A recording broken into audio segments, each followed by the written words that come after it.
ನಮಸ್ಕಾರ ವೀಕ್ಷಕರೇ. ಭಾರತೀ ವಿಜ್ಞಾನ ಸಂಸ್ಥೆ ಎನ್ನುವ ಬೆಂಗಳೂರಿನಲ್ಲಿರುವ ಅತ್ಯಂತ ಹಿರಿಯ ಮತ್ತು ವಿಜ್ಞಾನ ತಂತ್ರಜ್ಞಾನ ಕ್ಷೇತ್ರದಲ್ಲಿ ಬಹಳ ಸಾಧನೆಯನ್ನು ಮಾಡಿದಂಥ ಒಂದು ಸೈನ್ಸ್ ಆ್ಯಂಡ್ ಟೆಕ್ನಾಲಜಿ ಇನ್ಸ್ಟಿಟ್ಯೂಟ್ ಇದು. ಈ ಸಂಸ್ಥೆಯಲ್ಲಿರುವ ಏರೋಸ್ಪೇಸ್ ಇಂಜಿನಿಯರಿಂಗ್ ಡಿಪಾರ್ಟ್ಮೆಂಟ್ಗೆ ನಾವಿಲ್ಲಿ ಬಂದಿದ್ದೇವೆ. ಏರೋಸ್ಪೇಸ್ ಇಂಜಿನಿಯರಿಂಗ್ ಡಿಪಾರ್ಟ್ಮೆಂಟ್ನಲ್ಲಿ ಡ್ರೋನ್ ತಂತ್ರಜ್ಞಾನದ ಒಂದು ಲ್ಯಾಬ್ಗೆ ನಾವಿಲ್ಲಿ ಬಂದಿದ್ದೇವೆ. ಈಗ ಇಡೀ ದೇಶದಾದ್ಯಂತ ಡ್ರೋನ್ಗಳ ಬಗ್ಗೆ ಸಾಕಷ್ಟು ಚರ್ಚೆ ನಡೀತಾ ಇದೆ. ಅನೇಕರು ಲೇಖನಗಳನ್ನು ಕೂಡ ನೀವು ಓದಿರಬಹುದು. ಸೊ ಡ್ರೋನ್ ಅಂದರೆ ಏನು, ಅವು ಯಾವ ತಂತ್ರಜ್ಞಾನದು, ಅದರಲ್ಲಿ ಹೇಗೆ ಎಂಥೆಂಥ ಡ್ರೋನ್ಗಳಿವೆ, ಅವನ್ನ ಹೇಗೆ ತಯಾರು ಮಾಡ್ತಾರೆ ಅಂತ ತಿಳ್ಕೊಳ್ಳೋಕ್ಕೋಸ್ಕರ ನಾವು ಇವತ್ತು ಏರೋಸ್ಪೇಸ್ ಇಂಜಿನಿಯರಿಂಗಲ್ಲಿರುವ ಡಾಕ್ಟರ್ SN ಓಂಕಾರ್ ಅವರ ಲ್ಯಾಬ್ಗೆ ನಾವಿಂದು ಬಂದಿದ್ದೇವೆ. ಡಾಕ್ಟರ್ SN ಓಂಕಾರ್ ಅವರು ಈ ದೇಶದ ಒಬ್ಬ ಪ್ರತಿಷ್ಠಿತ ಡ್ರೋನ್ ತಂತ್ರಜ್ಞರಾಗಿದ್ದಾರೆ. ಸೊ ನೇರವಾಗಿ ನಾವು ಅವರಿಂದಲೇ ಡ್ರೋನ್ಗಳ ಬಗ್ಗೆ ತಿಳ್ಕೊಳ್ಳೋಣ. ಬನ್ನಿ, ಡಾಕ್ಟರ್ SN ಓಂಕಾರ್ ಅವರ ಲ್ಯಾಬ್ರೋಟರಿಗೆ ತಮಗೆಲ್ಲರಿಗೂ ಸ್ವಾಗತ. ನಮಸ್ಕಾರ ಡಾಕ್ಟರ್ SN ಓಂಕಾರ್ ಅವರಿಗೆ. ನಮಸ್ತೆ ವೀಕ್ಷಕರಿಗೆಲ್ಲ ನನ್ನ ನಮನಗಳು. ಸರ್, ಈಗ ಡ್ರೋನ್ ತಂತ್ರಜ್ಞಾನದ ಬಗ್ಗೆ ಇಡೀ ದೇಶದಾದ್ಯಂತ ಸಾಕಷ್ಟು ಕುತೂಹಲ ಇದೆ. ಅನೇಕರು ಅನೇಕ ರೀತಿಯಲ್ಲಿ ಡ್ರೋನ್ಗಳ ಬಗ್ಗೆ ಮಾತಾಡ್ತಿರ್ತಾರೆ, ಅದರ ಬಗ್ಗೆ ಚರ್ಚೆ ಮಾಡ್ತಿರ್ತಾರೆ, ಪತ್ರಿಕೆಗಳಲ್ಲಿ ಓದಿರ್ತಾರೆ. ಸೊ ನಿಜವಾಗಿ ಡ್ರೋನ್ ಅಂದರೆ ಏನು, ಅವುಗಳ ಬಗ್ಗೆ ಸ್ವಲ್ಪ ನಮಗೆ ತಿಳಿಸ್ಕೊಡ್ತೀರಾ? ಖಂಡಿತ. ಈಗ ಡ್ರೋನ್ ಅಂತಕ್ಕಂಥದ್ದು ಒಂಥರ ಮನೆ ಮಾತಾಗ್ಬಿಟ್ಟಿದೆ ಅಂತ ಹೇಳ್ಬೋದು. ಇದೇನಪ್ಪ ಅಂತ ಹೇಳಿದ್ರೆ ಮಾನವರಹಿತ ವಿಮಾನ ಒಟ್ಟಾರೆ. ಅದರಲ್ಲಿ ಬೇರೆ ಬೇರೆ ವೈವಿಧ್ಯತೆಗಳು ಉಂಟು. ಈಗ ಉದಾಹರಣೆಗೆ ಇಲ್ಲಿ ನೋಡ್ತಿದ್ದೀರಾ, ಇದು ತಿರುಗುವ ರೆಕ್ಕೆ ಇರ್ತಕ್ಕಂಥದ್ದು ಪ್ರೊಪೆಲ್ಲರ್. ಇದರ ಒಂದು 4 ಅಥವಾ 6 ಈ ತಿರುಗುವ ರೆಕ್ಕೆಗಳಿರುತ್ತೆ. ಇದಕ್ಕೆ ಇಲ್ಲಿರ್ತಕ್ಕಂಥದ್ದು ಈ ಮೋಟಾರ್. ಇದು ತಿರುಗಿದಾಗ ಇದು ಮೇಲ್ಮುಖ ಒತ್ತಡವನ್ನು ಕೊಡುತ್ತೆ. ಹಾಗಾಗಿ ಇದು ಜೊತೆಗೆ ನಾವು ಏನಾದ್ರು ಇಟ್ಟಿರ್ಬೋದು, ಕ್ಯಾಮ್ರಾ ಇಟ್ಟಿರ್ಬೋದು, ಅಥವಾ ಇನ್ನೆಂಥದ್ದು ನಾವೇನಾದರೂ ಪೇಲೋಡ್ ಅಂತ ಕರಿತೀವಿ, ಅದು ಸಹ ಮೇಲಕ್ಕೆ ಹೋಗುತ್ತೆ. ಹೊರೆಯನ್ನು ಹೊತ್ಕೊಂಡು ಮೇಲಕ್ಕೆ ಹೋಗುತ್ತೆ. ಖಂಡಿತ. ಅದು ಒಂದನೇ ಥರದ್ದು. ಇದನ್ನೇ ನಾವು ಭಾಳ ಜನಜನಿತವಾಗಿ ಡ್ರೋನ್ ಅಂತ ಕರೀತಕ್ಕಂಥದ್ದು ಇದನ್ನು. ಮತ್ತು ಇನ್ನೊಂದೇನಪ್ಪ ಅಂತೇಳಿ, ಇನ್ನೊಂದು ಸ್ಥಿರ ರೆಕ್ಕೆಯ ವಿಮಾನ ಅಂತಿದೆ. ಇದು ತಾವು ಗಮನಿಸ್ದಂಗೆ ಇದು ಈ ರೆಕ್ಕೆ ಸ್ಥಿರವಾಗಿರುತ್ತೆ. ಇಲ್ಲಿ ಅಥವಾ ಇಲ್ಲಿ ಒಂದು ಪ್ರೊಪೆಲ್ಲರ್ ಮೋಟ್ರ್ ಇರುತ್ತೆ ಅಷ್ಟೇ. ಇದಕ್ಕೆ 4 ಅಥವಾ 6 ಇರುತ್ತೆ, ಇದಕ್ಕೆ ಒಂದೇ ಒಂದು ಸಾಕು. ಇದು ಈಗ ಮುಂದಕ್ಕೆ ಹೋದಾಗ ಈ ರೆಕ್ಕೆಗಳ ಸಹಾಯದಿಂದ ಮೇಲ್ಮುಖ ಒತ್ತಡ ಉಂಟಾಗಿ ಇದು ಮೇಲಕ್ಕೆ ಹೋಗುತ್ತೆ. ಇದಕ್ಕೂ ಇಲ್ಲಿ ಕ್ಯಾಮ್ರಾ ಇತ್ಯಾದಿ ಏನು ಬೇಕಾದರೂ ಹಾಕ್ಬೋದು. ಇದೆರಡರೂ ಒಳಗೊಂಡಿರ್ತಕ್ಕಂಥ ಒಂದು ಹೈಬ್ರಿಡ್ ವಿಟಾಲ್, ಅಂದರೆ vertical take off and landing ಅಂತಲೂ ಒಂದು ಇದಿರುತ್ತೆ. ಹೀಗೆ ಒಟ್ಟಾರೆ ಇದು 3 ಭಾಳ ಜನಜನಿತವಾಗಿರ್ತಕ್ಕಂಥ ಮತ್ತು ಹೆಚ್ಚು ಉಪಯೋಗಿಸಲ್ಪಡುತ್ತಿರತಕ್ಕಂತಹ ಈ ಮಾನವರಹಿತ ವಿಮಾನಗಳು ಇದಿಷ್ಟು. ಸರ್, ಇವಾಗ ನಾರ್ಮಲ್ ಡ್ರೋನ್ಗೆ ಮತ್ತು ಒಂದು ವಿಮಾನಕ್ಕೆ ಅಥವಾ ಹೆಲಿಕಾಪ್ಟರ್ಗೆ ಏನು ವ್ಯತ್ಯಾಸ? ಅಪಾರವಾದ ವ್ಯತ್ಯಾಸ ಇರುತ್ತೆ. ಯಾಕೆಂತೇಳಿ ಅದನ್ನು ನಾವು ಹೋಲಿಕೆ ಮಾಡಲಿಕ್ಕೆ ಸಾಧ್ಯ. ಅಂದರೆ ಅವು ಹೇಗೆ ಕಾರ್ಯನಿರ್ವಹಿಸುತ್ತೆ, ಅದರ ಹಿಂದೆ ಇರತಕ್ಕಂಥ ತತ್ವಗಳಲ್ಲಿ ಅವು ಸಮವಾಗಿರುತ್ತೆ. ತತ್ವ ಉಂಟು, ಆದರೆ ಇದರಲ್ಲಿ ಇರತಕ್ಕಂಥ ತಂತ್ರಜ್ಞಾನ, ಅದಕ್ಕೆ ಬೇಕಾಗಿರ್ತಕ್ಕಂಥ ತಂತ್ರಜ್ಞಾನ, ಅದು ಅಪಾರವಾದ ವ್ಯತ್ಯಾಸ ಇದೆ. ಅದರದ ಒಂದು ವಿಮಾನಕ್ಕಿರುವಂಥ ತಂತ್ರಜ್ಞಾನವೇ ಬೇರೆ, ಡ್ರೋನ್ಗಳಿರುವಂಥ ತಂತ್ರಜ್ಞಾನವೇ ಬೇರೆ. ಹೌದು, ಏರೋಡೈನಮಿಕ್ ಪ್ರಿನ್ಸಿಪಲ್ಸ್ ಅದೆಲ್ಲ ಸಾಕಷ್ಟು ಹೊಂದಾಣಿಕೆ ಇರುತ್ತೆ, ಸಿಮಿಲಾರಿಟೀಸ್ ಇದೆ. ಆದರೆ ಅದರಲ್ಲಿ ಉಪಯೋಗಿಸ್ತಕ್ಕಂತಹ ಸಲಕರಣೆಗಳು, ಅದಕ್ಕೆ ಬೇಕಾಗಿರ್ತಕ್ಕಂತಹ ಒಂದು ಪ್ರಮಾಣೀಕರಣ, ಸರ್ಟಿಫಿಕೇಷನ್, ಅದಕ್ಕೂ ಇದಕ್ಕೂ ಅಗಾಧವಾದ ವ್ಯತ್ಯಾಸ. ಹೌದೌದು. ಓಕೆ, ಡ್ರೋನ್ಗಳಲ್ಲಿ ಎಷ್ಟು ವೆರೈಟಿ ಡ್ರೋನ್ಗಳಿದೆ ಸರ್? ವಿಪರೀತ. ಮೊದಲನೇದಾಗಿ ಇದು ನಾನು ಈಗಾಗಲೇ ತೋರಿಸಿದೆ, ಇದು ತಿರುಗುವ ರೆಕ್ಕೆ ಉಳ್ಳಂತಹದ್ದು.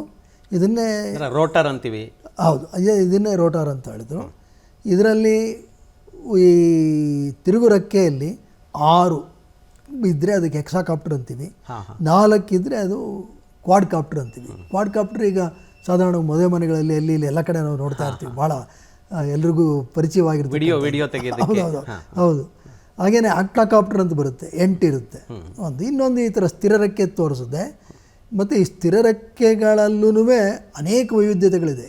ಸ್ಥಿರ ರೆಕ್ಕೆಗೆ 1 ಇರ್ಬೋದು, 2 ಇರ್ಬೋದು, ಅವುಗಳು ಬೇರೆ ಬೇರೆ ಸ್ಥಳಗಳಲ್ಲಿ ಇರ್ಬೋದು.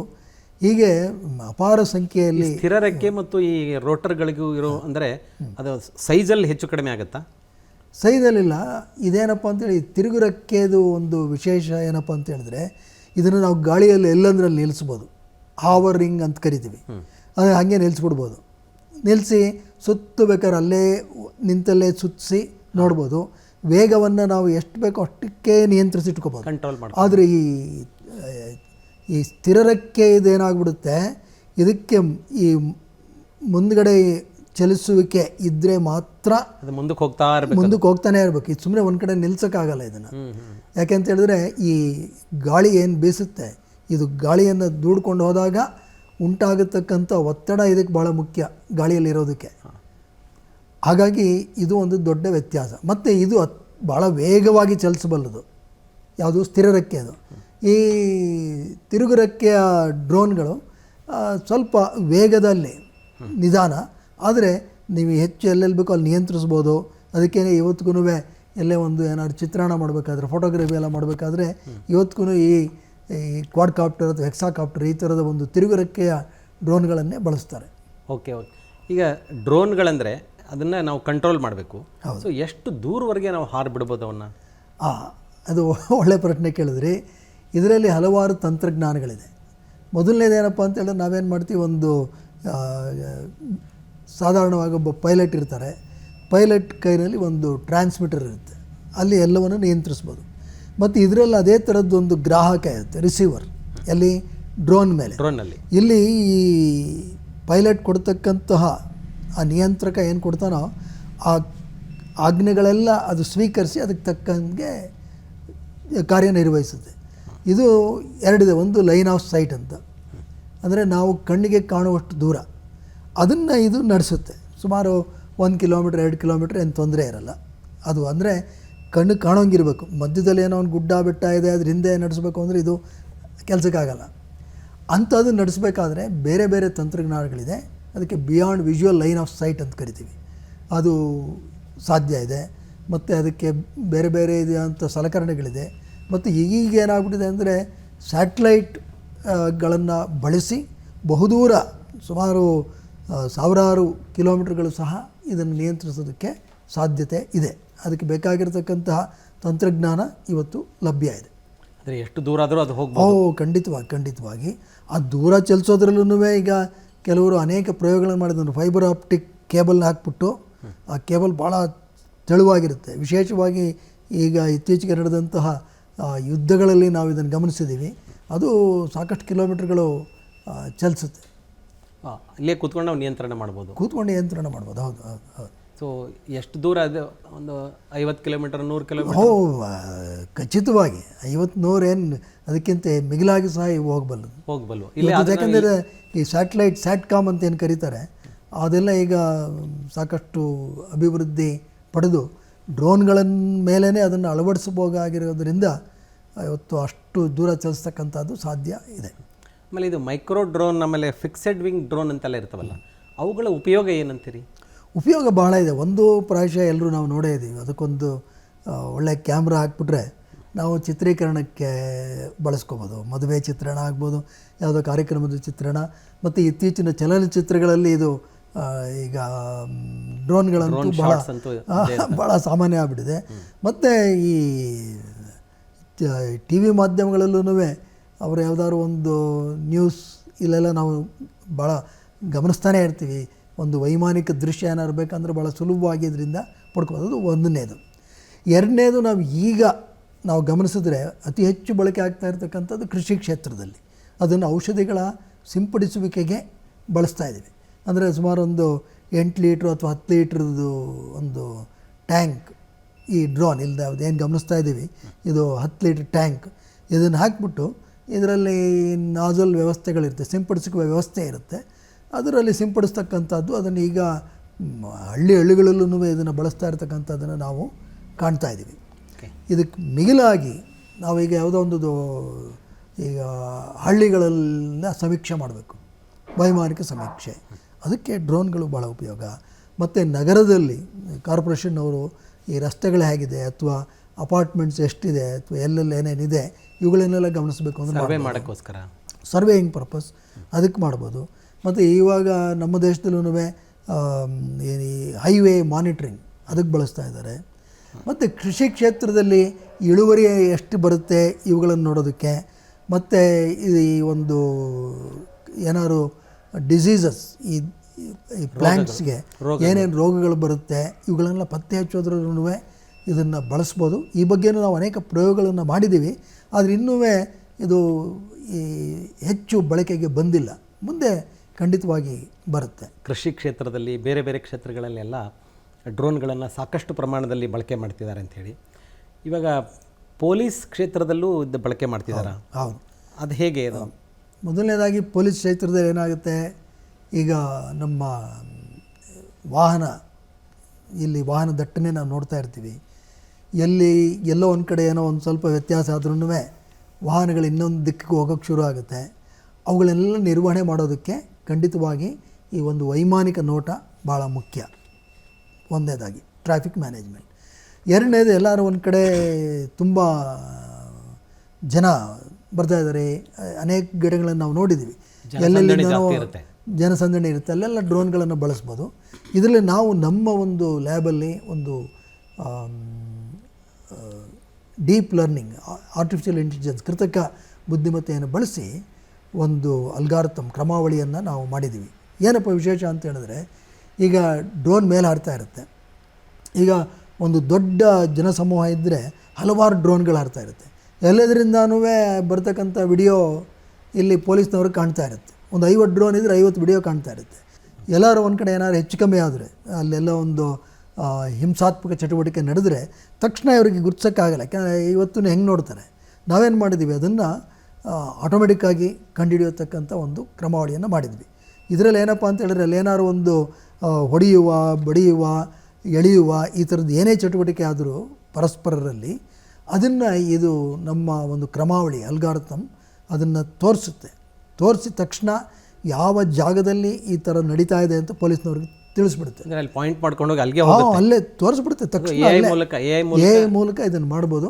ಇದಕ್ಕೆ ಐ ಇನ್ ದಿ ಸ್ಕೈ ಅಂದ್ಬಿಟ್ಟು ನಾವು ಮಾಡಿ ಒಂದು ಅತಿ ಉತ್ಕೃಷ್ಟವಾದಂಥ ಒಂದು ಅಂತಾರಾಷ್ಟ್ರೀಯ ಕಾನ್ಫರೆನ್ಸಲ್ಲಿ ಪ್ರೆಸೆಂಟ್ ಮಾಡಿದ್ವಿ.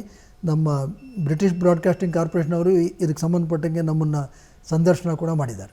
ಓಕೆ, ಇದು ಆಕಾಶವಾಣಿ ಇದ್ದಂಗೆ ಆಕಾಶ ಕಣ್ಣು ಇವು. ಹೌದೌದು, ಐ ಇನ್ ದಿ ಸ್ಕೈ ಇದು ಬಹಳ ಉಪಯುಕ್ತವಾಗಿರ್ತಕ್ಕಂಥ. ಹಾಗಾಗಿ ಡ್ರೋನ್ಗೆ ಇದರಲ್ಲಿ ಬಹಳ ಪ್ರಮುಖ ಸ್ಥಾನ ಖಂಡಿತವಾಗಿ ಪೊಲೀಸರ ಅನುಕೂಲವಾಗತಕ್ಕಂಥದ್ದು. ಮತ್ತು ರಾತ್ರಿ ಹೊತ್ತು ಸಹ, ಯಾಕೆಂದರೆ ಈಗ ನೈಟ್ ವಿಷನ್ ಕ್ಯಾಮ್ರಾಸು ಇದೆ. ರಾತ್ರಿ ಹೊತ್ತು ಎಲ್ಲ ಕಡೆ ಪೊಲೀಸರಿಗೆ ಗಮನಿಸೋಕ್ಕಾಗದೇ ಇದ್ರೂ ಈ ಥರ ಡ್ರೋನ್ಗಳನ್ನು ಅಲ್ಲಲ್ಲಿ ಹಾರಿಸ್ತಾ ಇದ್ದರೆ ಅವ್ರಿಗೆ ಅವರ ಕೂತಲ್ಲೇ ಈ ಒಂದು ವಿಷಯ ಎಲ್ಲೆಲ್ಲೇನು ನಡೀತಾ ಇದೆ, ಎಲ್ಲೇನಾದರೂ ಸಸ್ಪಿಷಿಯಸ್ ಆ್ಯಕ್ಟಿವಿಟಿ ಏನಾದ್ರು ಇದೆಯಾ ಖಂಡಿತವಾಗಿ ಗೊತ್ತಾಗ್ಬಿಡುತ್ತೆ. ಸರಿ, ಈಗ ರಕ್ಷಣಾ ಕ್ಷೇತ್ರದಲ್ಲಿ ಡ್ರೋನ್ಗಳನ್ನು ಅಪಾರ ಪ್ರಮಾಣದಲ್ಲಿ ಬಳಕೆ ಮಾಡ್ತಾರೆ ಅಂತ ಹೇಳ್ತಾರೆ. ಆ ಡ್ರೋನ್ ಬೆಟಾಲಿಯನ್ಗಳೇ ಇವೆ. ಆಮೇಲೆ ಇವು ಡ್ರೋನ್ಗಳನ್ನು ಮೂಲಕನೇ ಇವಾಗ ಎಷ್ಟೋ ಕೆಲಸಗಳನ್ನು ಮಾಡ್ತಾ ಇದ್ದಾರೆ ಅಂತ ಹೇಳ್ತಿದ್ದಾರೆ. ಸೊ ಅದರ ಬಗ್ಗೆ ವಿವರಣೆ ಏನು ಕೊಡ್ತೀರಾ? ಈಗ ಇದು ಅಪಾರವಾದ ಸುದ್ದಿ ಮಾಡಿರ್ತಕ್ಕಂಥದ್ದೇ ಈ ಒಂದು ನಮ್ಮ ಯುದ್ಧಗಳ ಭರಾಟೆಯಲ್ಲೇ ಇವುಗಳು ಶುರು ಮಾಡಿರೋದು. ಈಗ ಆ ಒಂದು ಹಂತವನ್ನು ತಲುಪಿದೆ. ರಾಷ್ಟ್ರಗಳಲ್ಲಿ ಮೊದಲು ಇದು ಮನುಷ್ಯರು ಎದುರುಗೊಳ್ಬೇಕಾಯಿತು. ಈಗ ಆ ಪರಿಸ್ಥಿತಿಯನ್ನು ಮೀರಿ ಡ್ರೋನ್ಗಳನ್ನು ಅತ್ಯಂತ ಜಾಣ್ಮೆಯಿಂದ ಬಳಸ್ತಾ ಇದ್ದಾರೆ. ರಕ್ಷಣಾ ವ್ಯವಸ್ಥೆಯಲ್ಲಿ ಡ್ರೋನ್ಗಳನ್ನು ಕೇವಲ ಇದೇನೋ ಆ ಒಂದು ವೈರಿ ರಾಷ್ಟ್ರದ ಮೇಲೆ ಬೀಳೋಕ್ಕೆ ಅಷ್ಟೇ ಅಲ್ಲ, ಏನೇನು ಚಟುವಟಿಕೆ ನಡೀತಾ ಇದೆ ಮತ್ತು ಕೋಸ್ಟಲ್ ರೀಜನಲ್ಲಿ ಮತ್ತು ನಮ್ಮ ಗಡಿಗಳಲ್ಲಿ ಡ್ರೋನ್ಗಳಿಂದ ಅದ್ಭುತವಾದಂಥ ಮಾಹಿತಿ ಸಿಗ್ತಾ ಇದೆ. ಮತ್ತು ಡ್ರೋನ್ಗಳನ್ನು ಯುದ್ಧದಲ್ಲಿ ಅವುಗಳನ್ನು ಅದು ಒಂದು ಈಗ ಒಂದು ವೆಪನ್ ಇದ್ದ ಹಾಗೆ ಆಗ್ಬಿಟ್ಟಿದೆ. ಡ್ರೋನ್ ಬೆಟಾಲಿಯನ್ನೇ ಒಂದು ಶಸ್ತ್ರಾಸ್ತ್ರ ಅದು. ಹೌದೌದು. ಈಗ ಪ್ರತ್ಯೇಕವಾಗಿ ಡ್ರೋನ್ ಬೆಟಾಲಿಯನ್ಗಳೇ ಇದೆ. ಮತ್ತು ಅದರಲ್ಲಿ ಈಗಾಗಲೇ ನಮ್ಮ ಸೈನಿಕ ವರ್ಗ ಸಾಕಷ್ಟು ಪರಿಣಿತಿಯನ್ನು ಪಡ್ಕೊಂಡಿದೆ ಅಂತಲೇ ಹೇಳಬೇಕು. ತಮ್ಮ ಈ ಪ್ರಯೋಗಾಲಯದಲ್ಲಿ, ಲ್ಯಾಬೊರೇಟರಿನಲ್ಲಿ ಡ್ರೋನ್ಗಳ ಮೇಲೆ ಏನೆಲ್ಲ ಪ್ರಯೋಗಗಳು ನಡೀತಾ ಇದೆ ಅಂತ ಸ್ವಲ್ಪ ಸೂಕ್ಷ್ಮ ಪರಿಚಯ ಮಾಡಿಕೊಡ್ಬೋದಾ? ಖಂಡಿತವಾಗಿ. ಮೊದಲನೇದಾಗಿ ನಮ್ಮ ಪ್ರಯೋಗಾಲಯದಲ್ಲೇ ಈಗಾಗಲೇ ಕೇಳಿದರೆ ಎಷ್ಟು ವೈವಿಧ್ಯತೆಗಳಿದೆ ಈ ಡ್ರೋನ್ಗಳಲ್ಲಿ ಅಂತ.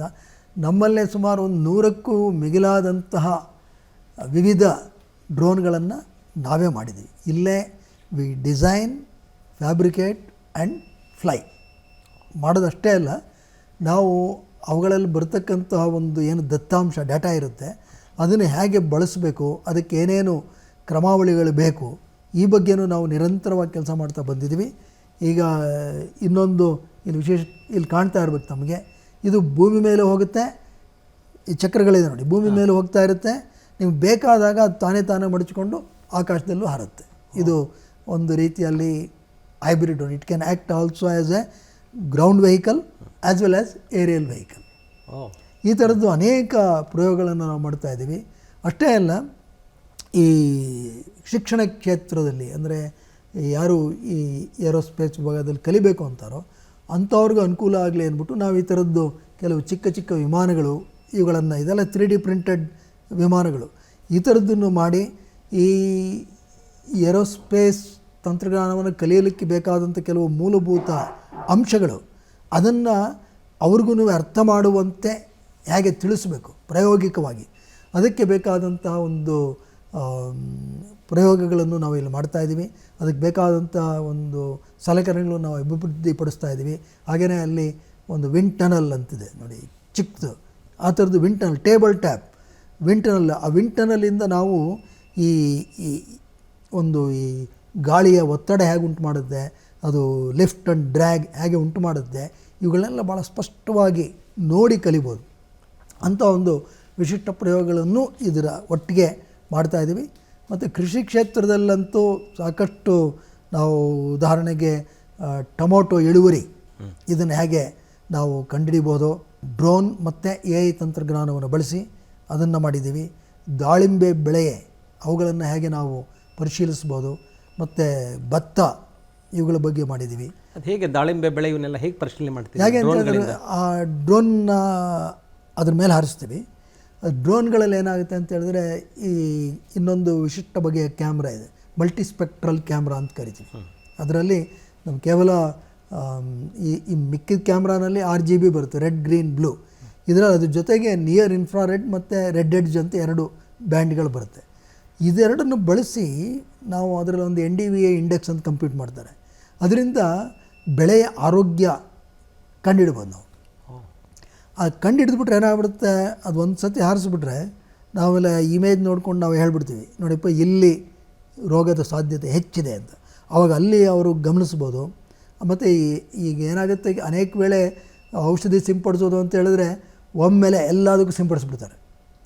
ಕೆಲವು ಗಿಡಗಳು ಆರೋಗ್ಯವಾಗಿರ್ಬೋದು, ಕೆಲವು ಇಲ್ಲದೇ ಇರ್ಬೋದು, ಯಾವುದಕ್ಕೆ ಬೇಡವೋ ಅದು ಕೊಟ್ಟೋಗ್ಬಿಡುತ್ತೆ. ಇದರಿಂದ ಏನಾಗುತ್ತೆ, ಒಂದು ಆರೋಗ್ಯವಾಗಿರೋದಕ್ಕೂ ಈ ಒಂದು ರಾಸಾಯನಿಕ ಸೇರಿಕೊಳ್ಳುತ್ತೆ. ಅದಕ್ಕಿಂತ ಹೆಚ್ಚಿಗೆ ಏನಪ್ಪ ಅಂದರೆ ಈ ರಾಸಾಯನಿಕಗಳು ಭೂಮಿಯನ್ನು ಸೇರಿಕೊಳ್ಳುತ್ತೆ. ಈ ಮಣ್ಣು ಕೆಟ್ಟೋಗ್ಬಿಟ್ರೆ ಭಾಳ ಕಷ್ಟ. ಹಾಗಾಗಿ ರಾಸಾಯನಿಕಗಳ ಸಿಂಪಡಿಸುವಿಕೆಯನ್ನು ಭಾಳ ಜಾಣ್ಮೆಯಿಂದ ಮಾಡಬೇಕು. ಅದು ಯಾವಾಗ ಸಾಧ್ಯವಾಗುತ್ತೆ ಅಂತ ಹೇಳಿದ್ರೆ ಎಲ್ಲಿ ಬೇಕೋ ಅಲ್ಲಿ ಮಾತ್ರ ನಿಖರವಾಗಿ ಸಿಂಪಡಿಸ್ತಕ್ಕಂಥ ವ್ಯವಸ್ಥೆ ಬರಬೇಕು. ಅದು ಆ ಕಡೆಗೆ ನಾವು ಈಗಾಗಲೇ ಸಾಕಷ್ಟು ಮಾಡಿದ್ದೀವಿ. ಅಂದರೆ ಎಲ್ಲಿ ರೋಗ ಇದೆ ಅದನ್ನು ಡ್ರೋನ್ಗಳ ಮೂಲಕ ಕಂಡುಹಿಡಿಬೋದು. ಕಂಡುಹಿಡಿದು ಆ ಜಾಗಕ್ಕೆ ಮಾತ್ರ ನಾವು ಅಲ್ಲಿಗೆ ಮಾತ್ರ ಔಷಧಿಯನ್ನು ಸಿಂಪರಣೆ ಮಾಡಬಹುದು. ಈ ಥರದಕ್ಕೆಲ್ಲ ಡ್ರೋನ್ಗಳು ಬಳಕೆ ಆಗ್ತಾ ಇದೆ. ಖಂಡಿತ, ಭಾಳ ಸಂತೋಷ. ಇವಾಗ ಮುಂದಿನ ಒಂದು ವಿಚಾರ ಕೇಳೋಣ ಅಂತ ಹೇಳಿದರೆ ಸೇಫ್ಟಿ ಮತ್ತು ಸೆಕ್ಯುರಿಟಿ ವಿಚಾರ. ಈಗ ಡ್ರೋನ್ಗಳನ್ನು ಎಲ್ಲೆಂದರಲ್ಲಿ ಹಾರಿಸಬಾರ್ದು, ಯಾಕೆ ಡ್ರೋನ್ಗಳನ್ನು ಆ ಥರ ಎಲ್ಲೆಂದರಲ್ಲಿ ಯಾಕೆ ಹಾರಿಸಬಾರ್ದು ಹೇಳ್ತಾರೆ, ಅದರಲ್ಲಿ ಏನು ಪ್ರಿಕಾಷನ್ಸ್ ಏನು ತಗೋಬೇಕು? ಭಾಳ ಇದು ದೊಡ್ಡ ಪ್ರಶ್ನೆ. ಮತ್ತು ಯಾಕಂದರೆ ನಾನು ಸಹ the chairperson for drone standardisation in India from bureau of Indian standards. ಇಲ್ಲೆಲ್ಲ ನಮ್ಮ DGCA ಇವರೆಲ್ಲ ಇದ್ರ ಬಗ್ಗೆನೇ ಗಮನ ಕೊಡ್ತಾ ಇರೋದು. ಏನಾಗುತ್ತೆ ಅಂತೇಳಿ ಇದು ಭಾಳ ವೇಗವಾಗಿ ತಿರುಗುತ್ತೆ. ಇದು ನಾವು ಸರಿಯಾಗಿ ನಿರ್ವಹಣೆ ಮಾಡಿಲ್ಲ ಅಂತ ಹೇಳಿದ್ರೆ, ಇದೇನಾದರೂ ಅಕಸ್ಮಾತ್ ಕಿತ್ಕೊಂಡ್ಬಿಟ್ರೆ, ಇದೇನೋ ಸರಿಯಾಗಿ ಹಾಕಿಲ್ಲ ಕಿತ್ಕೊಂಡ್ಬಿಟ್ರೆ ಅದು ಒಬ್ಬ ವ್ಯಕ್ತಿಯನ್ನು ಸಾಯಿಸಲೂಬಹುದು. ಅಷ್ಟು ನೋಡಿ, ಇಷ್ಟು ಆ ವೇಗದಲ್ಲಿ ಹೊಡೆದ್ರೆ ಕಟ್ಟಾಗ್ಬಿಡುತ್ತೆ. ಇಲ್ಲಾದರೂ ಸಾಕಷ್ಟು ಘಾಸಿಯನ್ನು ಮಾಡ್ಬೋದು. ನಮ್ಗೆ ಅದಕ್ಕೇ ಅನೇಕ ವೇಳೆ ಗಾಬರಿ ಆಗ್ತಾ ಇರುತ್ತೆ. ಈ ಮದುವೆ ಮನೆಗಳಲ್ಲಿ ಕೆಲವರು ಹಾರಿಸ್ತಾ ಈ ಮಟ್ಟಕ್ಕೆ ತಂದುಬಿಟ್ಟಿರ್ತಾರೆ, ತುಂಬ ಕೆಳಮಟ್ಟಕ್ಕೆ ತಂದುಬಿಡ್ತಾರೆ. ಯಾರು ಅಕಸ್ಮಾತ್ ಕೈ ಮೇಲೆ ಕೆತ್ತಿ ಆ ಪ್ರೊಪೆಲ್ಲರ್ ಸಿಕ್ಕಿದ್ರೆ ಬೆರಳು ಕತ್ತರಿಸ್ಬಿಡುತ್ತೆ. ಹಾಗಾಗಿ ಮೊದಲನೇದಾಗಿ ಸೇಫ್ಟಿ ವಿಷಯ ಭಾಳ ಭಾಳ ಅಗತ್ಯ. ಅದಕ್ಕೇ ಈ ಡ್ರೋನ್ ಪೈಲಟ್ಸ್ DGCAಯಿಂದ ಪ್ರಮಾಣೀಕೃತವಾಗಿರ್ತಕ್ಕಂಥವರೇ ಹಾರಿಸ್ಬೇಕು ಅಂತಕ್ಕಂಥದ್ದು ಬಂದಿದೆ. ಮತ್ತು ಎಲ್ಲಿ ಹಾರಿಸ್ಬೇಕು, ಎಲ್ಲಂದ್ರೆಲ್ಲ ಹಾರಿಸೋಂಗಿಲ್ಲ. ಉದಾಹರಣೆಗೆ ಅದಕ್ಕೇ yellow zone, green zone, red zone ಅಂತ DGCAನವ್ರು ಮಾಡಿದ್ದಾರೆ. ಬಹು ಭಾಗದಲ್ಲಿ ಇದನ್ನು ನಾವು ಹಾರಿಸ್ಬೋದು, ತೊಂದರೆ ಇಲ್ಲ. ಆದರೆ ಕೆಲವು ನಿಷೇಧಿತ ಪ್ರದೇಶಗಳಲ್ಲಿ ಇವುಗಳನ್ನು ಹಾರಿಸಬಾರ್ದು. ಉದಾಹರಣೆಗೆ ಗ್ರೀನ್ ಝೋನ್ ಅಂದ್ರಲ್ಲ, ಅದೆಲ್ಲ ಏನದು? ಅದೆಲ್ಲ DGCA ನವರು ಆಗಲೇ ಮಾಪನ ಮಾಡಿಬಿಟ್ಟಿದ್ದಾರೆ. ಅಂತೇಳಿದ್ರೆ ಈಗ ಉದಾಹರಣೆಗೆ ನಮ್ಮ ಏರ್ಪೋರ್ಟ್ ಹತ್ರ ಹೋಗ್ಬಿಟ್ರೆ ಅವೆಲ್ಲ ರೆಡ್ ಝೋನ್, ಅಲ್ಲಿಂದ 12 ಕಿಲೋಮೀಟ್ರ್ ಆಚೆ ಬಂದರೆ ನೀವು ಹಾರಿಸ್ಬೋದು. Yellow zone. ಇನ್ನು ಗ್ರೀನ್ ಝೋನ್ ಅಂದರೆ ಅಲ್ಲಿ ಏನೂ ಇರಲ್ಲ, ಅಲ್ಲಿ ವಿಮಾನ ಹಾರಾಟ ಅಥವಾ ಬೇರೆ ಯಾವುದೋ ಒಂದು ಸೇಫ್ಟಿ ಕ್ರಿಟಿಕಲ್ ಸ್ಟ್ರಕ್ಚರ್ಸ್ ಏನಿರಲ್ಲ, ಅಂಥ ಕಡೆ ಹಾರಿಸ್ಬೋದು. ಇನ್ನು ಕೆಲವು ಸೇಫ್ಟಿ ಕ್ರಿಟಿಕಲ್, ಫಾರ್ ಎಕ್ಸಾಂಪಲ್ ಉದಾಹರಣೆಗೆ ವಿಧಾನಸೌಧದ ಹತ್ರ ಅಂಥ ಕಡೆ ಎಲ್ಲ ಸೇಫ್ಟಿ ಕ್ರಿಟಿಕಲ್ ಸ್ಟ್ರಕ್ಚರ್ಸ್, ಅಲ್ಲೆಲ್ಲ ಹಾರಿಸೋಂಗಿಲ್ಲ. ಈ ಥರದ್ದೆಲ್ಲ ಮಾಪನ ಮಾಡಿಬಿಟ್ಟಿದ್ದಾರೆ. ಹಾಗಾಗಿ ಎಚ್ಚರಿಕೆ ಅಗತ್ಯ. ಮತ್ತು ಈಗ ಅನೇಕ ವೇಳೆ ಈಗ ಪ್ರಪಂಚದಾದ್ಯಂತ ಅನೇಕ ಘಟನೆಗಳು ನಡೆದುಬಿಟ್ಟಿದೆ. ಈ ಕೆಲವು ಏರೋಪ್ಲೇನ್ಗಳು ಇಳಿತಾ ಇರ್ಬೇಕಾದ್ರೆ ಅಲ್ಲಿ ಡ್ರೋನ್ ಬಂದ್ಬಿಡುತ್ತೆ. ಅಂದರೆ ಬಹಳ ಅಪಾಯಕಾರಿ. ಆ ಡ್ರೋನು ಚಿಕ್ಕದಿರ್ಬೋದು, ಡ್ರೋನು ಅಷ್ಟೊಂದು ಒಂದು 5 ಲಕ್ಷ 10 ಲಕ್ಷ ಇರ್ಬೋದು, ಅದೇನಾದ್ರು ಒಂದು ವಿಮಾನಕ್ಕೆ ಡಿಕ್ಕಿ ಹೊಡೆದುಬಿಟ್ರೆ ಅದು ಭಾಳ ಅವಘಡಗಾಗ್ಬಿಡುತ್ತೆ. ಭಾಳ ಅದರಿಂದ ದೊಡ್ಡ ದುರಂತ ಸಂಭವಿಸ್ಬಿಡುತ್ತೆ. ಇಲ್ಲ, ವಿಮಾನಕ್ಕೆ ಒಂದು ಪಕ್ಷಿ ಡಿಕ್ಕಿ ಹೊಡೆದ್ರು ವಿಮಾನ ಅಪಘಾತಕ್ಕೆ ಉಂಟಾಗುತ್ತೆ. ಇನ್ನು ಡ್ರೋನ್ ಅಂದರೆ ಅದಕ್ಕೇನೆ ಈ ಸೇಫ್ಟಿ ಆ್ಯಂಡ್ ರೆಗ್ಯುಲೇಷನ್ಸ್ ಭಾಳ ಕಟ್ಟುನಿಟ್ಟಾಗಿ ಪಾಲಿಸ್ತಕ್ಕಂಥದ್ದು ಅತೀ ಅಗತ್ಯ. ಮತ್ತು ನಮ್ಮ ದೇಶದಲ್ಲಿ ಜನಸಾಂದ್ರತೆ ಜಾಸ್ತಿ. ನಾವು ಏನೋ ಒಂದು ಆಯಿತು ಏನೋ ಮಾಡ್ತೀವಿ ಅಂಥೇಳಿ ಕುತೂಹಲದಿಂದ ಏನೋ ಹಾರಿಸ್ಬಿಡೋದು, ಇಂಥದ್ದಕ್ಕೆ ಪ್ರಯತ್ನ ಮಾಡಬಾರ್ದು. ಮತ್ತು ಯಾವ ಉದ್ದೇಶಕ್ಕೆ ಬಳಸಬೇಕು ಅದಕ್ಕೆ ಬಳಸಬೇಕು. ಹೀಗಾಗಿ ಇತ್ತೀಚೆಗೆ ಯಾವುದೋ ಒಂದು ಪತ್ರಿಕೆಯಲ್ಲಿ ಓದಿದೆ, ಈ ಡ್ರೋನ್ಗೆ ಪಟಾಕಿ ಸರ ಕಟ್ಬಿಟ್ಟು ಹಾರಿಸ್ಬಿಟ್ಟು ಹೊಡೆದಿದ್ದಾರೆ. ಇಂಥದ್ದು ಅಪಾಯಕಾರಿಯಾದಂಥದ್ದು ನಾವು ಮಾಡಲಿಕ್ಕೆ ಹೋಗಬಾರ್ದು. ಯಾಕೆಂತೇಳಿದ್ರೆ ನಾವು ಏನೇ ಹೇಳಿದ್ರೂ ಇದೆಲ್ಲ ಒಂದು ಸಿಸ್ಟಮ್. ನಾವು ಎಷ್ಟೇ ಎಚ್ಚರ ತೊಗೊಂಡಿದ್ರು ಇದು 100% ರಿಲೇಬಲ್ ಅಂತಿಲ್ಲ. There is always a chance for it to fail. We don't know how it ಅದೇನಾದ್ರು ಫೇಲ್ ಆಗಿ ಅದು ನಮ್ಮ ನಿಯಂತ್ರಣಕ್ಕೆ ಸಿಗದೇ ಆದರೆ ಅದು ಎಲ್ಲಿ ಹೋಗುತ್ತೆ ಏನಾಗುತ್ತೆ ಹೇಳಲಿಕ್ಕೆ ಬರಲ್ಲ. ಹಾಗಾಗಿ ಇದ್ರ ಬಗ್ಗೆ ಭಾಳ ಎಚ್ಚರ ಅಗತ್ಯ. ನಾವು ಪ್ರತಿಯೊಂದು ರೆಗ್ಯುಲೇಷನ್ಸ್ ಮತ್ತು ಸ್ಟ್ಯಾಂಡರ್ಡ್ಸ್ ಇವುಗಳನ್ನು ಭಾಳವಾಗಿ ಉಪಯೋಗಿಸೋರು ಅಳವಡಿಸ್ಕೊಳ್ಳಲೇಬೇಕು ಕಡ್ಡಾಯವಾಗಿ. ಆಮೇಲೆ ಈಗ ನಾನೊಬ್ಬ ಡ್ರೋನ್ ಕೊಂಡ್ಕೋತೀನಿ ಅಂತ ಇಟ್ಕೊಳ್ಳಿ, ನಾನು ನನ್ನ ಡ್ರೋನನ್ನು ರಿಜಿಸ್ಟ್ರೇಷನ್ ಮಾಡಿಸ್ಬೇಕಾ? ಅಂದರೆ ಅದು ಡ್ರೋನ್ ಈಗ ನ್ಯಾನೋ ಡ್ರೋನ್ಸ್ ಅಂತ ಕರಿತೀವಿ, ಪುಟಾಣಿ ಡ್ರೋನ್ಗಳು, ಆಟಿಕೆಗಳ ಥರ ಇರುತ್ತೆ. ಅದಕ್ಕೆ ಏನು ಈಗ ಕಾನೂನು ಪ್ರಕಾರ ಅದಕ್ಕೆ ಯಾವುದೇ ಒಂದು ರಿಜಿಸ್ಟ್ರೇಷನ್ ಬೇಕಾಗಿಲ್ಲ. ಆದರೆ ಅಲ್ಲೂ ಕೆಲವು ತೊಂದರೆಗಳಿದೆ. ಅದನ್ನು ನಾವು ಅನೇಕ ವೇದಿಕೆಗಳಲ್ಲಿ ಈ ಬಗ್ಗೆ ಪ್ರಸ್ತಾಪ ಮಾಡ್ತಾ ಇದ್ದೀವಿ. ಯಾಕೆಂತೇಳಿದ್ರೆ ಈ ಚಿಕ್ಕದು ಒಂದು ಮಾತ್ರಕ್ಕೆ ಅದರಿಂದ ಅಪಾಯ ಇಲ್ಲ ಅಂತ ಹೇಳಲಿಕ್ಕಾರಲ್ಲ. ಯಾಕೆ ಇವತ್ತು ಟೆಕ್ನಾಲಜಿ ಹೇಗೆ ಬೆಳೀತಾ ಇದೆ ಅಂತ ಹೇಳಿದ್ರೆ ಅದರಲ್ಲೂ ಸಾಕಷ್ಟು ಅಪಾಯಕಾರಿಯಾದಂಥ ಅಂಶಗಳನ್ನು ಹೊಂದಿಸ್ಬೋದು. ಅದನ್ನು ಮಿಕ್ಕಂಗೆ ಡ್ರೋನ್ ಅಬೌಟ್ 2 kg ಏನಿದೆಯೋ ಅದಕ್ಕೆಲ್ಲದಕ್ಕೂ ನಾವು ರಿಜಿಸ್ಟ್ರೇಷನ್ ನಂಬರು ತೊಗೋಬೇಕು. ಅದನ್ನು ಹಾರಿಸಬೇಕಾದ್ರೆ ಎಲ್ಲೇ ಹಾರಿಸ್ಬೋದು. ನೀವು ಹಾರಿಸ್ಬೇಕಾದ್ರೆ ಆ ಡ್ರೋನ್ ಪೈಲಟ್ ಲೈಸೆನ್ಸ್ ಸಹ ಕಡ್ಡಾಯವಾಗಿ ಹೊಂದಿರಬೇಕು. ಯಾರು ಕೊಡ್ತಾರೆ ಸರ್? ಇದು DGCA ಇದೆ, ಒಂದು ಆ ಸಂಸ್ಥೆಯಿಂದ ಕೊಡ್ತಾರೆ. ಮತ್ತು ಅದಕ್ಕೆ ಟ್ರೈನಿಂಗ್ ಬೇಕಾದರೆ ಈಗ ಸಾಕಷ್ಟು remote pilot training institutes open ಆಗಿದೆ, RPTO ಅಂತ ಕರೀತಾರೆ. ಅದು ಬೆಂಗಳೂರಿನಲ್ಲೇ ಒಂದು 20 ಸಂಸ್ಥೆಗಳಿದೆ. ದೇಶದಾದ್ಯಂತ ಪ್ರಾಯಶಃ ಒಂದು 200-300 ಸಂಸ್ಥೆಗಳಿರ್ಬೋದು. ಅವರು 1 ವಾರ ಅಥವಾ 2 ವಾರ ಒಂದು ತರಬೇತಿಯನ್ನು ಕೊಟ್ಟು ಅದಕ್ಕೆ ಒಂದು ಪರೀಕ್ಷೆಯ ವಿಧಾನ ಎಲ್ಲ ಇದೆ. ಒಟ್ಟಾರೆ DGCAನವರು ಅಧಿಕೃತವಾಗಿ ಆ ಲೈಸೆನ್ಸನ್ನು ಕೊಡ್ತಾರೆ. DGCA ಅಂದರೆ director general civil aviation. Correct. ಅವರೇ ಕೊಡ್ತಾರೆ. ಸೊ ಇದು ತರಬೇತಿ ಕೊಡೋದಕ್ಕೆ ಸಾಕಷ್ಟು ಸಂಸ್ಥೆಗಳಿದೆಯಾ? ಸಾಕಷ್ಟು ಸಂಸ್ಥೆಗಳು ಡ್ರೋನ್ಗಳನ್ನು ನಡೆಸೋದಕ್ಕೆ ಸರ್ಟಿಫೈಡ್ ಸಂಸ್ಥೆಗಳಿದೆಯಾ? ಹೌದೌದು. ಅವರು DGCAಯಿಂದ ಪ್ರಮಾಣೀಕರಿಸಲ್ಪಟ್ಟಿರ್ತಕ್ಕಂಥವರೇ. ಬೆಂಗಳೂರಲ್ಲೇ ಒಂದು 20 ಇದೆ, ಮತ್ತು ದೇಶದಾದ್ಯಂತ ಒಂದು 200-300 ಇರಬೇಕೀಗ. ಆಮೇಲೆ ಇದನ್ನು ತಯಾರು ಮಾಡುವಂತಹ ಸಂಸ್ಥೆಗಳು ಇರಬೇಕಲ್ಲ? ತಯಾರು ಮಾಡ್ತಕ್ಕಂಥ ಸಂಸ್ಥೆಗಳು ಭಾಳಷ್ಟು ಬಂದಿದೆ. ಭಾಳಷ್ಟು ಸಂಸ್ಥೆಗಳು ಇವಾಗ ಈ ಡ್ರೋನ್ಗಳನ್ನು ನಮ್ಮ ದೇಶದಲ್ಲಿ ದೇಶದ ಸಂಸ್ಥೆಗಳಿದೆ. ಸುಮಾರು 1,000ಕ್ಕೂ ಮಿಗಿಲಾದಂತಹ ಸ್ಟಾರ್ಟಪ್ಗಳು ಈ ಕ್ಷೇತ್ರದಲ್ಲಿ ಈಗ ಬಂದಿದೆ. ಒಟ್ಟಾರೆಯಾಗಿ ಹೇಳಬೇಕು ಅಂದರೆ ಡ್ರೋನ್ ಕ್ಷೇತ್ರದಲ್ಲಿ ಉದ್ಯೋಗಾವಕಾಶಗಳು ಸೃಷ್ಟಿ ಆಗ್ತಿದೆಯಾ? ಸೃಷ್ಟಿ ಆಗ್ತಿದೆ, ಇನ್ನೂ ಜಾಸ್ತಿ ಆಗುತ್ತೆ. ಇಲ್ಲೇನಪ್ಪ ಅಂತ ಹೇಳಿದ್ರೆ beyond visual line of sight ಫ್ಲೈಯಿಂಗ್ಗೆ ಅಂದರೆ ಸಿವಿಲಿಯನ್ ಅಪ್ಲಿಕೇಶನ್ ನಾವು ಸಾರ್ವಜನಿಕರು ಬಳಸೋದಕ್ಕೆ ಇನ್ನೂ ಕೆಲವು ವಿಚಾರ ನಡೀತಾ ಇದೆ. ಅದೆಲ್ಲ ಜಾರಿಗೆ ಬಂದು ಮತ್ತು ನಮ್ಮ ಈ ಅರ್ಬನ್ ಟ್ರಾನ್ಸ್ಪೋರ್ಟ್, ರೂರಲ್ ಟ್ರಾನ್ಸ್ಪೋರ್ಟ್ಗೆ ಇದನ್ನೆಲ್ಲ ಬಳಸುವಂಥ ಚಿಂತನೆಗಳು ಬಹಳವಾಗಿ ನಡೀತಾ ಇದೆ. ಅಂತ ಹೇಳಿದ್ರೆ ಒಂದು 100 kg ತರಕಾರಿ ಎಲ್ಲಿಂದ ತರಬೇಕು, ಕಾರ್ಗೋ ಡ್ರೋನ್ಸ್ ಅದನ್ನೆಲ್ಲ ಮಾಡ್ತಾಯಿದ್ದಾರೆ. ಅವೆಲ್ಲ ಬಂದ ಮೇಲೆ ಪ್ರಾಯಶಃ ಇದು ಖಂಡಿತ ಅತಿ ಉತ್ಕೃಷ್ಟವಾದಂಥ ಉದ್ಯೋಗ ಅವಕಾಶಗಳು ನಮ್ಮಲ್ಲಿದೆ. ಅದು ನಮ್ಮ ದೇಶದಲ್ಲಿ ಇದು ಭಾಳ ಅಗತ್ಯ. ಈಗ ನಿಮ್ಮ ಲ್ಯಾಬಲ್ಲಿ ಎಷ್ಟು ಜನ ವರ್ಕ್ ಮಾಡ್ತಿದ್ದಾರೆ ಇಲ್ಲಿ? ನಮ್ಮ ಲ್ಯಾಬಲ್ಲಿ ಈಗ ಪ್ರಸ್ತುತ ಒಂದು 50 ಜನ ಇದ್ದಾರೆ. ನಾವು ಸಾಕಷ್ಟು ಜನ ಇಂಜಿನಿಯರಿಂಗ್ ವಿದ್ಯಾರ್ಥಿಗಳಿಗೆ ಇಲ್ಲಿ ತರಬೇತಿ ಕೊಡ್ತಾನೆ ಇರ್ತೀವಿ. ಅಂದರೆ ವರ್ಷಕ್ಕೆ ಸುಮಾರು ಒಂದು 100ರಿಂದ 150 ಜನ ಇಲ್ಲಿ ತರಬೇತಿ ಪಡೆದು ಹೋಗ್ತಾರೆ.